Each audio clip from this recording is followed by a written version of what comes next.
Hey Meeple people, how's it going? Today we're over at the Smirk and Dagger and Smirk and Laughter booth, and we're looking at a new game called Tesseract. This is a prototype that is coming out soon, but you know what? Enough about me talking about it. Let's learn more about it. Hey everybody, how you doing? Yeah, this is Tesseract, and it is a cooperative game for 1 to 4 players, and it imagines that a fourth dimensional object has entered our atmosphere the size of a city block. It threatens to tear time-space apart and us with it, unless we can figure out how to isolate the cubes of the Tesseract and save ourselves, thereby showing that we're sentient enough to actually exist. Now, basically, it starts with a cube of 64 dice. This is already starting to decay a little bit. And what you're going to do, it's a dice manipulation game. So you are going to be taking dice off of the Tesseract and placing them in your lab. That's one action you can do. You can also, let's take this one off. You can also adjust them up and down. Now, as spacey as these look, if you count the pips, it's really just 1, 2, and we're going to adjust this from a 2 up to a 3. Or I could have gone up to a 4, but right now I'm trying to set up a set of dice so I can contain them. Now they can either be all the same value, so 3 3s, or here's a run, 1, 2, 3. Either all the same color or none of the same colors. So it's now legal.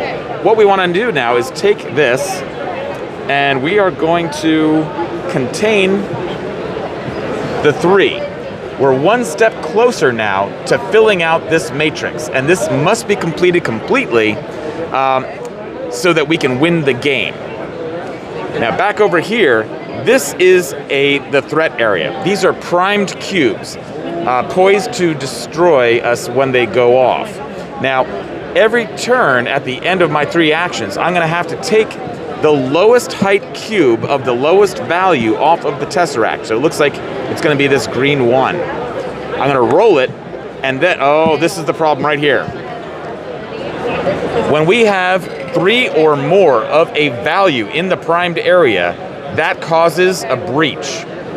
And if we get to 7 breaches, it's game over. We have lost and we are destroyed.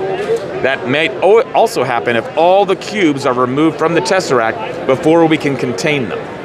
Now, this is a game that you have to work together, and it's very collaborative. A lot of the powers that the characters have rely on other players to help power them. So I might need a cube that you are going to think about using, and we're actually going to make better use of it so we can make sure that power of yours really goes off. It's something where we talk about, there's so much information that people have, it's all open, but there's so much that you can't focus on it all. So I might have an idea about, oh, maybe I'm going to contain this too, right? I didn't think about this. If I go ahead and adjust this 3 down to a 2, when I contain it, and there's an identical cube of that number that we just made, it's going to go ahead and eradicate that, making our threat a lot less. Those are the things that will have, people remind us of and show us, and so it really does become a collaborative experience. I think so much more than like a lot of other cooperative games. So I'm so excited about it. It's really hard. Lots of great levels of difficulty because, as you can see here on the Tesseract, these symbols, as we remove more and more of dice, these symbols get shown, and all these are terrible effects. So this means that we're going to have to prime another cube immediately. If we want to increase the threat level of this game, make it harder, we can swap out this whole pad and get a brand new set of icons with even more interesting challenges. So can't wait for this. This is going to be Kickstarter in October, probably the first week, and it is just a stellar game, and I hope you'll go ahead and back it. By the way, Boop is actually going to be in stores around the same time, and if you have not seen Boop, I almost only have to show you the cover. There we are. That is Boop, and as cute as it looks, it's really a very clever and challenging abstract strategy game for 2 players. And what is it about? Well, I don't know if you can see this behind here. This is Boop. This is the back of the box that forms the bed frame, and a quilted game board. These are the kittens on the board, and it's about kittens jumping on a bed and bouncing other kittens off of the bed.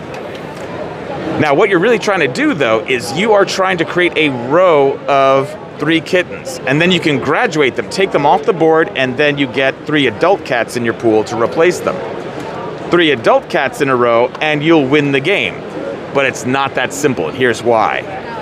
When I add a kitten to the board, it repels all the other kittens. So this one goes boop, boop, boop. So I did not create a row of 3. I have to bounce these cats together. And that's going to create opportunities, because now that once they're together, they can't bounce away. So if I do this, it's going to go boop, but this one doesn't have anywhere to go, so that creates that set of 3. So I can finally graduate them to get my adult cats. Now the other thing about the adult cats is they are way too chunky to be booped by a little tiny kitten, so they're not going to move. Anyway, it's a really fun, very clever game. It's adorable. And that is actually going to be in stores in October. So between the two, there's a lot of excitement over here. Awesome. Well, Kurt, thank you for your time and explaining Boop and Tesseract, 2 games that are coming to stores soon and to Kickstarter. And yeah, again, we appreciate your time, and we love always talking with the Smirk and Dagger and Smirk and Laughter booth. Thanks so much. We're here at Gen Con, so now we're going to go ahead and learn some more games. All right, see you guys later. Bye.